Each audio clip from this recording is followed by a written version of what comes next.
Après avoir passé en revue les différents principes à la base de la stratégie SOBAN, et également finalement toutes les difficultés qu'on peut rencontrer dans l'analyse des risques, ici on va vous montrer maintenant je vais vous montrer maintenant ce qu'on a voulu faire avec SOBAN pour pouvoir répondre et aider les entreprises face à ces difficultés.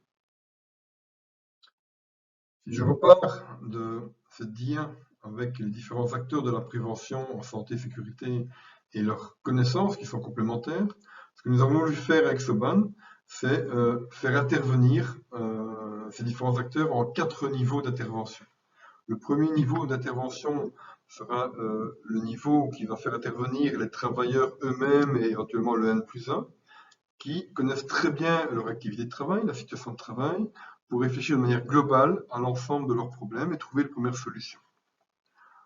Ensuite, on fera intervenir d'autres personnes en interne pour aller plus loin pour certains problèmes qui n'ont pas pu être résolus en quelques minutes. Donc, ce sera ce qu'on appellera le niveau d'observation. Ensuite, si après une réflexion globale des différents problèmes et puis une réflexion pendant plus de temps, problème par problème, on n'a toujours pas résolu le problème, donc si le risque n'est toujours pas acceptable, on fera appel à des spécialistes qui souvent viendront de l'extérieur, comme le médecin du travail, l'hygiéniste, l'ergonome ou le psychologue, et éventuellement, si on a besoin, on appellera les derniers experts qui restent en Belgique, de domaines très précis, très pointus. Et donc, il y a 4 niveaux dans SOBAN. Et si je reprends sur le graphique suivant, d'une part, le nombre de facteurs de risque qui peuvent être présents pour une situation de travail donnée, et finalement, la complexité du problème rencontré. Donc, plus le problème est compliqué à résoudre, plus il est sophistiqué, puis il faudra investir du temps, de l'argent, de l'expertise pour trouver les bonnes solutions. Et voilà enfin ce que veut dire SOBAN. Ce sont donc 4 niveaux d'intervention. Vous voyez qu'on a mis ces 4 niveaux en anglais, donc screening, observation, analyse, expertise. Donc l'acronyme SOBAN, c'est bien l'acronyme des 4 niveaux d'intervention. Et donc c'est bien SOBAN aussi bien côté francophone que côté néerlandophone. Que toutes les méthodes qui ont été développées au sein de ces 4 niveaux d'intervention ont pour but de trouver des solutions, tout est orienté vers la prévention. Vous voyez que le triangle à la base est assez large, c'est-à-dire qu'on veut, dans le dépistage, on veut dépister tous les problèmes qui sont présents et trouver les premières solutions. Alors, on ne va pas résoudre tous les problèmes du monde en 2 heures, donc pour certains problèmes, il faudra passer plus de temps en détail pour trouver des solutions. Ce sera le niveau d'observation, donc on fera des niveaux d'observation problème par problème qui nécessitent plus de temps de réflexion. Alors, ces 2 premiers niveaux sont des niveaux qui vont se faire plutôt en interne dans l'entreprise, avec les gens du terrain, les acteurs du terrain. Et puis, si ce n'est pas suffisant pour rendre la situation acceptable par rapport à un certain problème, on fera appel à des spécialistes et des experts, c'est les niveaux d'analyse et d'expertise, qui viendront avec leur expertise, leurs connaissances spécifiques, pour aider l'entreprise à trouver les bonnes solutions. Le tableau suivant explique le schéma précédent, donc il reprend donc les 4 niveaux de la stratégie SOBAN. Le niveau de dépistage devrait se faire dans tous les cas, donc une analyse globale par des observations simples, un coût relativement faible, donc on parle de 10 minutes par problème, donc on parle d'une réunion de 2-3 heures pour l'ensemble des problèmes, et qui est réalisée par les gens de l'entreprise. Pour les problèmes qui ne peuvent pas être résolus en quelques minutes, eh bien, on fait un niveau d'observation, problème par problème, donc ça prendra un peu plus de temps, on fera peut-être des réunions d'1 ou 2 heures, problème par problème, toujours par les mêmes personnes de l'entreprise. Dans les cas difficiles, on aura peut-être besoin de mesurage, d'observations plus quantitatives, on aura besoin de spécialistes, qu'on appelle les conseillers prévention. Et donc vous voyez que entre les personnes de l'entreprise et les conseillers prévention, il y a un petit plus, donc vraiment une collaboration qui doit s'installer entre les gens de l'entreprise et les conseillers prévention extérieurs. Et donc il ne faut pas se décharger du problème vers l'extérieur. La demande ne doit pas être « venez résoudre mes problèmes ». Mais la demande vis-à-vis de l'extérieur, vis-à-vis de ces spécialistes de services externes, devrait être « venez m'aider à trouver mes solutions ». Tout comme le message des conseillers de prévention extérieure devrait être similaire. Je ne viens pas résoudre vos problèmes à votre place, je viens vous aider à trouver des solutions à vos problèmes.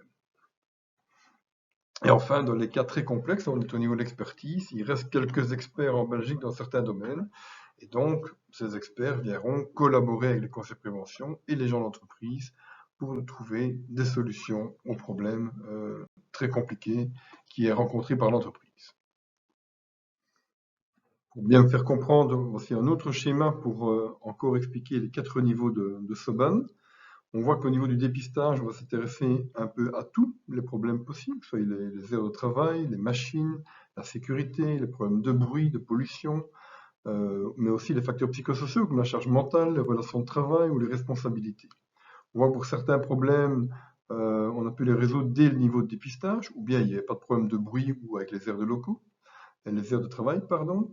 Pour le niveau d'observation, on a dû faire une observation qui prend un peu plus de temps pour approfondir le problème lié aux machines, à la sécurité, à la pollution, aux relations, aux responsabilités. Ça a permis de résoudre les problèmes liés aux machines et relationnels et aux responsabilités. Par contre, pour le problème de sécurité et de pollution, on a dû faire appel à des spécialistes, peut-être un conseiller prévention sécurité niveau 1 et un conseiller prévention hygiéniste. Et même pour le problème de pollution de l'air, on a fait appel à un expert. Donc vous voyez que c'est une véritable stratégie. On essaye de structurer les interventions en partant du global et en allant vers des analyses plus spécifiques en fonction de la complexité du problème rencontré et en fonction des connaissances nécessaires pour trouver les solutions. Alors c'est très sympa d'avoir une stratégie en 4 niveaux, mais s'il n'y a pas de méthode pour la mettre en œuvre, ça ne sert pas à grand-chose. Autrement dit, dans SOBAN, nous avons également développé 70-80 méthodes pour pouvoir donner des outils pour les différents niveaux de la stratégie SOBAN. C'est pour ça que SOBAN représente pratiquement 2000 pages de documentation, traduite dans les 2 langues. Mais le premier outil, celui par lequel il faut nécessairement commencer dans la stratégie SOBAN, ce sont les guides des Paris. Donc je vais expliquer un petit peu ce que c'est que le guide des Paris. Alors je sais que vous allez oublier assez rapidement toutes les informations que je vous donne par ce cours, dans cette présentation, mais le DPARI, c'est vraiment le premier niveau de la stratégie SOBAN. Donc rappelez-vous, l'objectif, c'est de pouvoir faire participer les gens du terrain par une réunion de 2-3 heures, pouvoir discuter de l'ensemble des risques professionnels et trouver les premières solutions. Alors, que veut dire DPARIS? DPARIS veut dire dépistage participatif des risques. Donc, c'est bien cette réunion dont je vous parle depuis quelques dias, avec les travailleurs et éventuellement le N+1 qui est présent. Alors, cette réunion ne remplace pas la visite des lieux de travail, qui est aussi une obligation légale.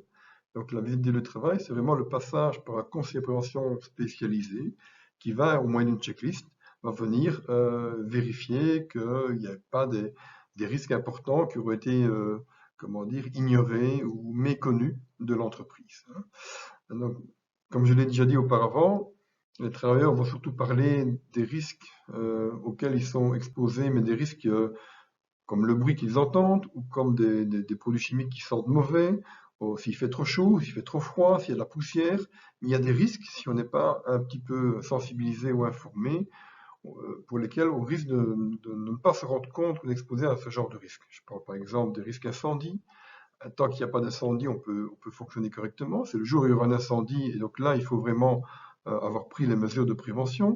C'est pareil pour les risques électriques, puis des produits chimiques dangereux qui ne sentent pas, qu'on ne voit pas, et qui peuvent être très toxiques pour le travailleur. Donc, cette visite du travail est vraiment importante à faire également. Et donc, je conseille toujours que cette visite du travail soit faite avant la réunion des Paris. Et donc, cette visite du travail et le rapport de la visite des lieux de travail va venir finalement alimenter la réunion des Paris et pouvoir parler de risques moins connus par les travailleurs à ces mêmes travailleurs. Donc, le premier outil, la stratégie SOBAN, le guide des Paris, contient en général 18 tableaux, ce sont 18 demi-pages, et donc le guide complet fait une 9-10 pages. Et donc on va donc aborder l'ensemble, autant que possible, l'ensemble des facettes de la situation de travail.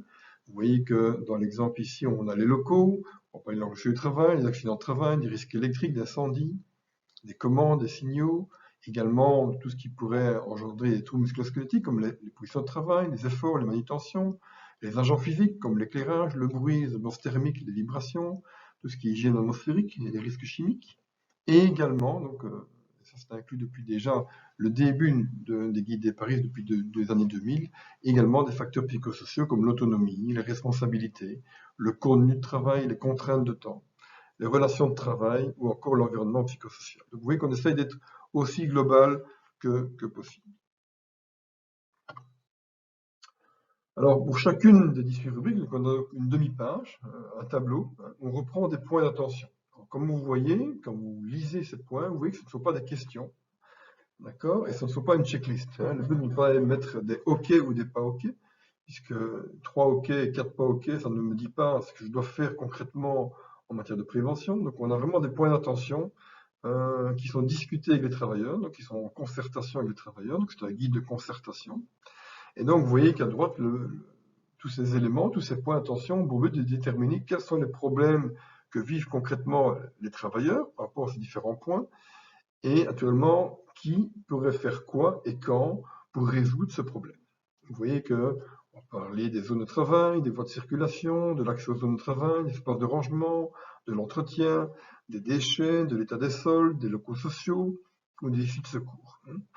Et naturellement, pour certains points, on peut trouver des solutions directes, qu'on peut écrire directement ici, et qu'on pourra planifier. Et pour d'autres points, il faudra peut-être les étudier plus en détail. C'est-à-dire que on va se poser la question ici en aspect à étudier plus en détail, ici en bas du tableau. Et par exemple, si on trouve il n'y a pas de gestion, il n'y a pas de tri des déchets, eh bien on peut déterminer qu'il faut en mettre une en place. Alors c'est pas pendant la réunion des paris, c'est en quelques minutes qu'on va déterminer toute cette gestion de déchets avec le nombre de poubelles vertes, bleues, rouges qu'il faudrait déterminer, mais on va programmer une réunion spécifique à mettre en place une gestion des déchets au sein de l'entreprise. Et enfin, en bas à droite, vous avez 3 smileys, trois petits sourires. Enfin, il y a 3 couleurs, vert, orange, rouge. Et donc, soit, en gros, la situation est acceptable, soit elle est tout à fait inacceptable. Il y a trop de points qui ne vont pas, c'est trop dangereux, tous ces points qui ne vont pas. Ou alors, c'est entre les deux, c'est orange. Donc, le but, c'est de ne pas passer des heures pour savoir si c'est vert, orange, rouge, mais c'est grosso modo, rapidement, en quelques secondes, de déterminer si cette rubrique-là est satisfaisante ou pas satisfaisante.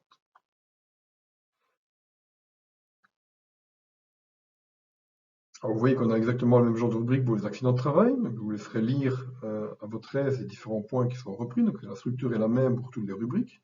Et qu'on aborde également des rubriques dans l'autonomie et responsabilité. On parle d'autonomie, de décision, de responsabilité, de ce qu'on peut faire en cas d'erreur. Donc on va assez loin dans la réflexion globale des différents risques. Donc il est important que si vous comptez utiliser la méthode, de bien la lire en détail, et de bien vous rendre compte que cette méthode des paris, ce guide des paris, ne s'intéresse pas uniquement à des problèmes de sécurité ou à des risques plus classiques, mais s'intéresse à l'ensemble des risques professionnels présents dans l'entreprise. Alors, à la fin de la réunion, il y aura un rapport qui va être fait par l'animateur de la réunion, par le coordinateur. Donc, premièrement, vous voyez que avoir mis un vert, orange ou rouge pour chacune des tableaux permet d'avoir une vision d'ensemble. Donc, on voit les points qui vont, les points en vert. C'est toujours bien de dire, dans l'analyse des risques, les points qui sont positifs. Et puis, on voit les points rouges, les points oranges. Ça permet de comparer maintenant, éventuellement, la même situation un an par après. Ça permet de comparer différents services dans une plus grande entreprise. En général, les gens apprécient assez bien ce genre de tableau, de cette vision globale des problèmes. Moi, ce qui m'intéresse le plus, naturellement, c'est d'avoir toutes les mesures de prévention. Et donc, en moyenne, on sait qu'il y a 10 à 15 propositions d'action qui vont ressortir de la réunion des paris. Et vous voyez que ce sont des petites choses, évacuer les caisses, ranger les zones de travail, mettre la palette de papier de réserve de l'autre côté, reculer l'armoire. C'est aussi comment dire, des mesures qui vont appliquer non pas seulement le conseil de prévention, on voit que ça implique tout un chacun, donc aussi bien les travailleurs que la ligne hiérarchique qui vont être appliquées là-dedans. Donc ça, c'est un exemple concret d'une imprimerie. Et il y avait une trentaine de propositions, vous avez les premières qui ont été triées en fonction du coût. Et on voit qu'il y a pas mal de petites choses qu'on peut faire déjà et qui n'ont pas de coût important pour pouvoir commencer à faire de la prévention. Pour la visite des lieux de travail, nous avons également développé une checklist complémentaire. Alors, on l'a développée uniquement pour les gros risques. Qu'est-ce qu'on appelle des gros risques? Ce sont des risques qui vont entraîner des dommages très importants, des accidents de travail, des électrocutions suite à des risques électriques, des explosions, des incendies, des risques liés à la sécurité ou des risques chimiques et biologiques, hein. Et donc, voilà, c'est ce qu'on peut voir finalement quand on fait une visite des lieux de travail. On ne sait pas voir tous les risques, hein, et je ne sais pas comment on peut, par exemple, dans une visite des lieux de travail, voir les risques psychosociaux, par exemple. Donc voilà. Et souvent, cette visite des lieux de travail est limitée dans le temps, donc on a prévu une checklist, hein, complémentaire uniquement pour ces risques. Alors, cette checklist, c'est un petit peu comme le guide des paris, simplement, les points d'attention, on les a transformés en disant ce point est non applicable, puis les verts, orange ou rouge, il y a 3 smileys, et donc en fonction de ça, comment dire, le conseiller prévention qui fait la visite du lieu de travail seul ou en groupe peut indiquer différentes remarques, hein, par rapport à ça, et surtout les commentaires qu'il va indiquer vont être importants, puisque après ces commentaires vont être repris lors de la réunion des paris pour justement alimenter, discuter avec les travailleurs des points d'attention ou des problèmes rencontrés lors de la visite des lieux de travail. Mettre en place une stratégie SOBAN n'est pas neutre au niveau social, puisqu'on va mettre des gens autour de la table, on va demander leur avis, et si ces personnes ont un avis, comment dire, qui est utile et qui est constructif, et qu'on n'en fait rien par après, il vaut mieux ne pas commencer. Et donc, la procédure d'utilisation qui est présentée ici est importante à suivre, et la première chose qui est naturellement indispensable, c'est d'informer, que la direction informe naturellement l'entreprise, la hiérarchie des travailleurs, sur les objectifs qui sont poursuivis, hein, et qu'elle s'engage à tenir compte des résultats des réunions. Ça ne veut pas dire qu'elle va dire oui à toutes les propositions qui vont émaner du terrain, mais c'est surtout de pouvoir faire un feedback par rapport à toutes ces réunions des paris. Bien entendu, si l'entreprise a plus de 50 travailleurs, il y a un comité de prévention et protection au travail, donc il faut se concerter et faire cette démarche liée à la stratégie SOBAN en accord avec le CPPT. Ensuite, on va définir un groupe de postes de travail qu'on va appeler, qui va former une situation de travail. Et il faut également quelqu'un qui va animer les réunions. Donc, ici, dans la stratégie SOBAN, on l'appelle le coordinateur de la réunion. Alors, pour expliquer clairement ce qu'on entend par là, je vais prendre quelques petites situations. Si vous prenez une situation de travail avec une entreprise très petite, une boulangerie par exemple, eh bien, la situation de travail, ce sera la boulangerie. Et autour de la table, on mettra pratiquement tous les travailleurs. Ce sera donc le patron boulanger avec ses travailleurs pâtissiers et ses vendeuses ou ses vendeurs. Et qui va animer la réunion des paris? Eh bien, à part le patron boulanger, je ne vois pas qui d'autre pourrait le faire.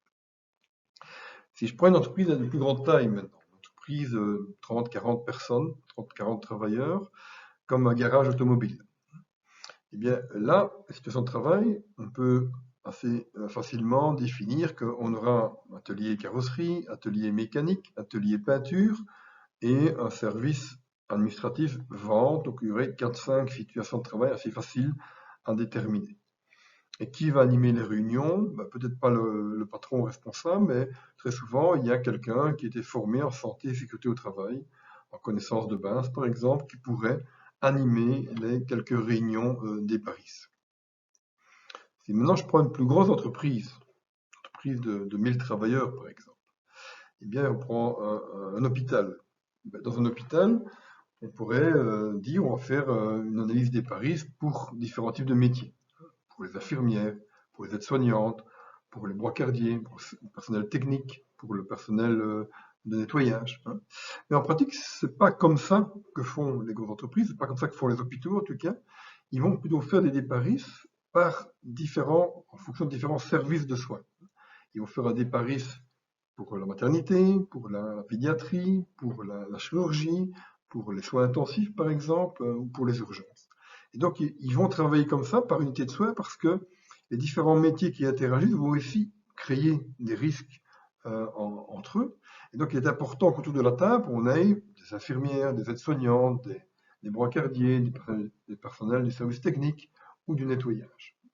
Et qui va coordonner l'animation des paris? Là, naturellement, le conseiller en prévention interne, qui est souvent seul, qui devrait faire une 30, 40, 50 des paris dans une grosse boîte, mais il ne peut pas les faire tous, autrement il passerait son année à faire que ça. Et donc il faut qu'il y ait des personnes relais qui souvent existent déjà dans les grosses entreprises, hein, qui sont des personnes relais sécurité, relais bien-être au travail, ça peut être des équipiers de première intervention, en fait, des gens qui ont été un peu sensibilisés ou formés à la prévention, qui peuvent servir de relais pour animer ces réunions des paris. Ensuite, pour chaque situation de travail, on va créer un groupe de travail. Donc, on ne peut pas naturellement réunir 30, 40, 50 personnes d'une même unité de soins ou d'une même situation de travail. Donc, il faut avoir des travailleurs clés, donc des gens qui connaissent bien l'activité de travail, hein, qui vont être présents lors de la réunion. On va se réunir, si possible, pas au poste de travail, mais près des postes de travail, auquel il faudrait retourner au poste de travail pour éclaircir un problème. On explique clairement par le coordinateur, on va expliquer clairement pourquoi on se réunit et on va commencer à discuter rubrique par rubrique en suivant le guide des paris sur ce qui peut être fait pour améliorer la situation de travail et éventuellement les points qui demandent plus de temps et éventuellement l'assistance de spécialistes pour pouvoir trouver des mesures de prévention.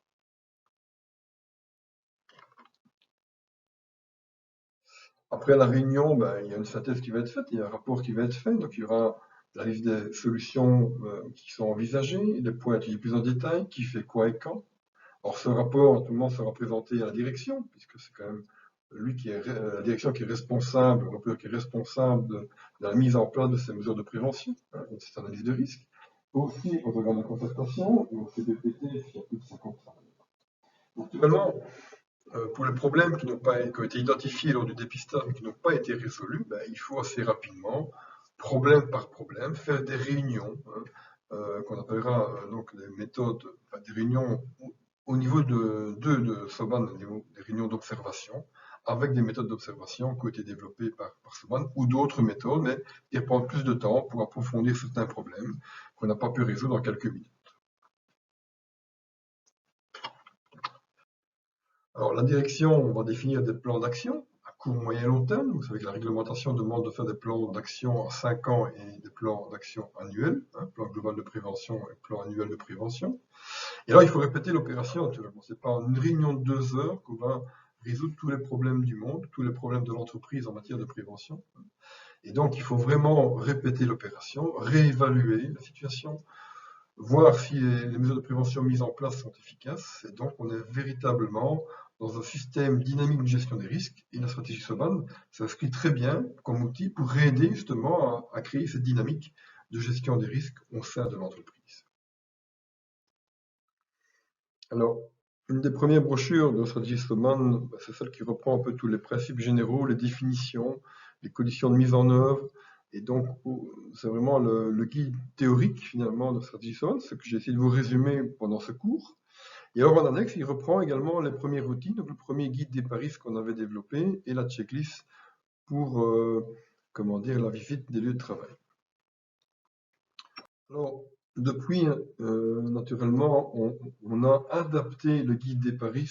Donc, c'est la première version des paris qu'on appelle la version mère. On l'a adapté à de nombreux secteurs et métiers. Il y en a plus d'une trentaine pour le moment qui sont disponibles sur notre site web.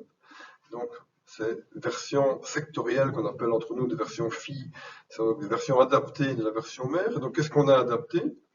Bien, si vous regardez, par exemple, le secteur de la construction, on a adapté le vocabulaire.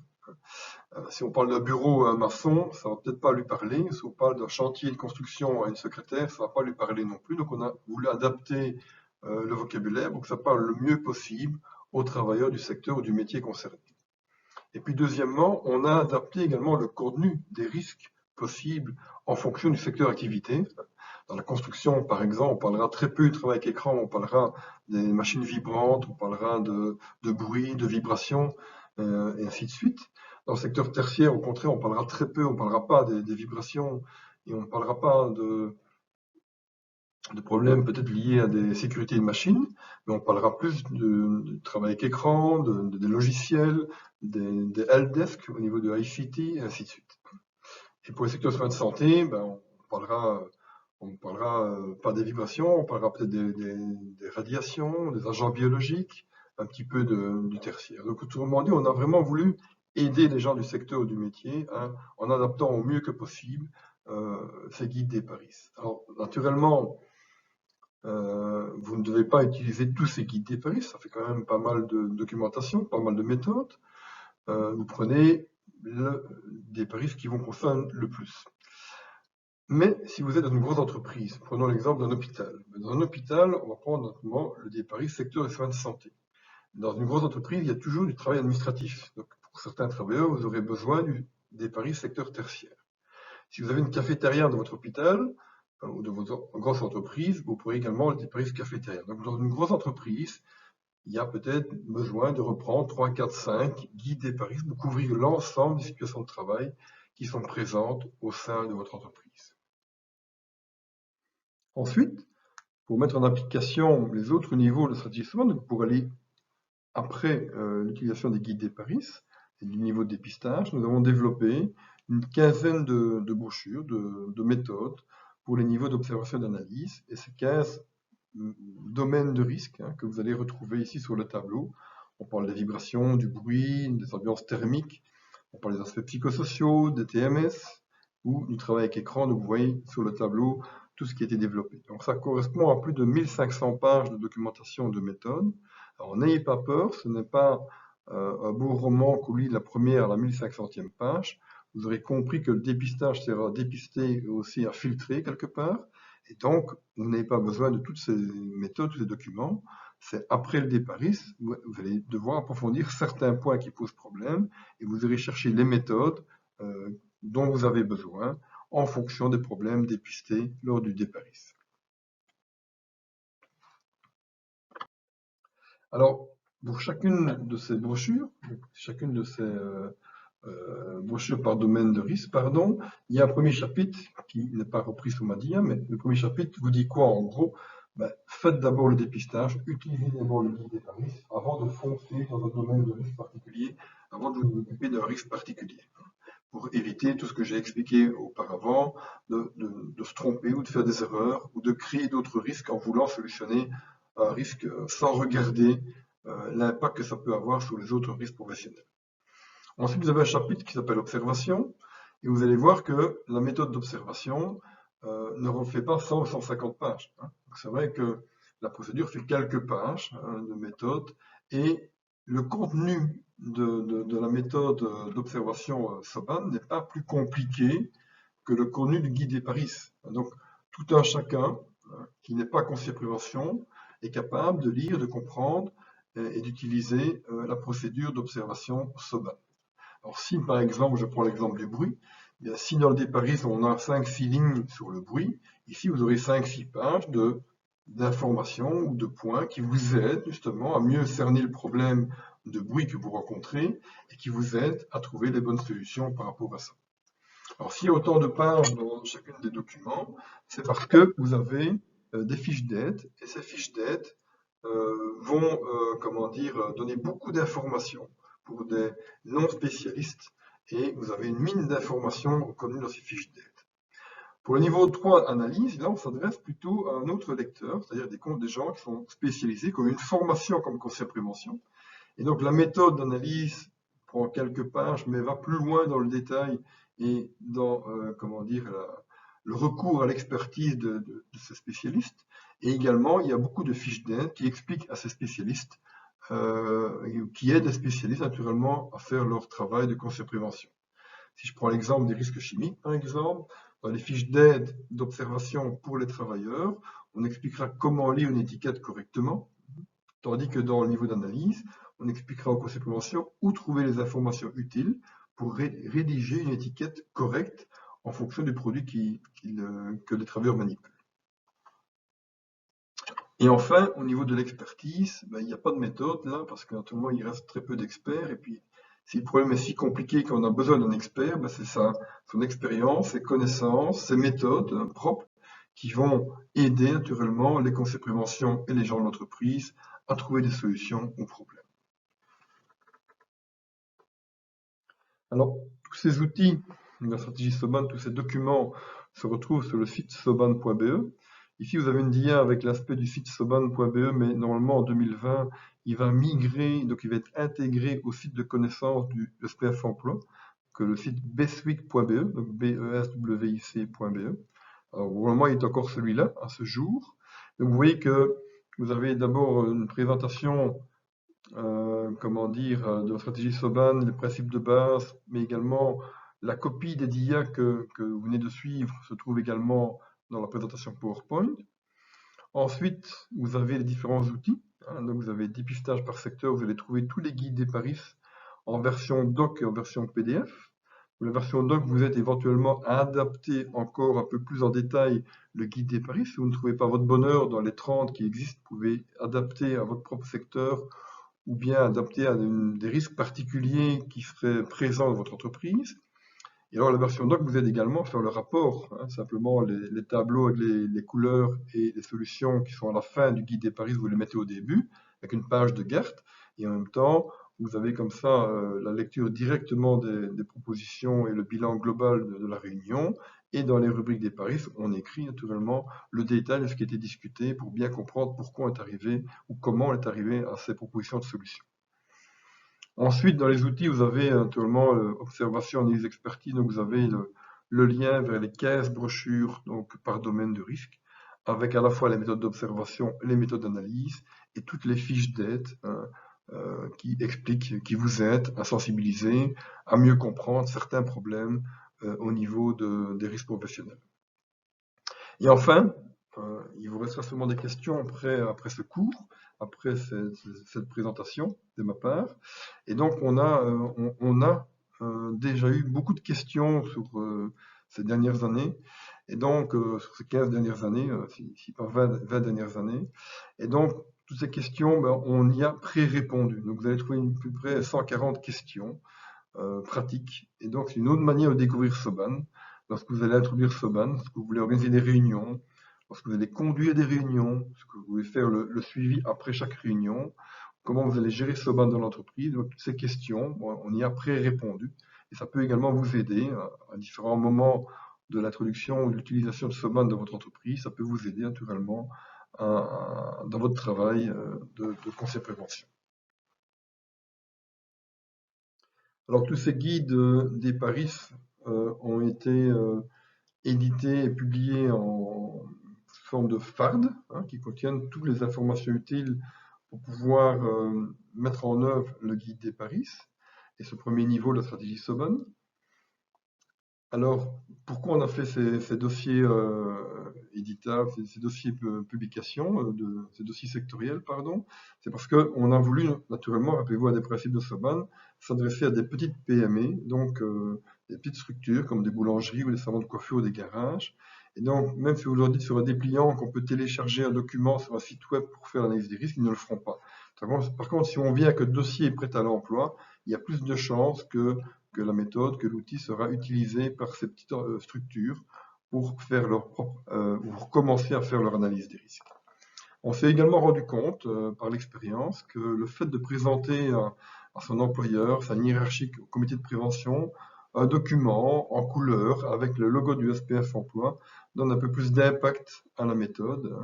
Voilà. Donc, c'est aussi intéressant pour vous de pouvoir télécharger la version publiable en version couleur par rapport à ça.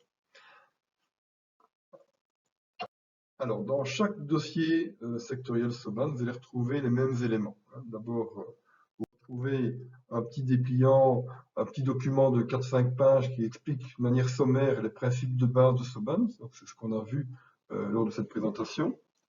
Ensuite, vous avez une lettre d'invitation des travailleurs à la réunion des paris. Qu'est-ce que je leur dis? Pourquoi est-ce que je les invite?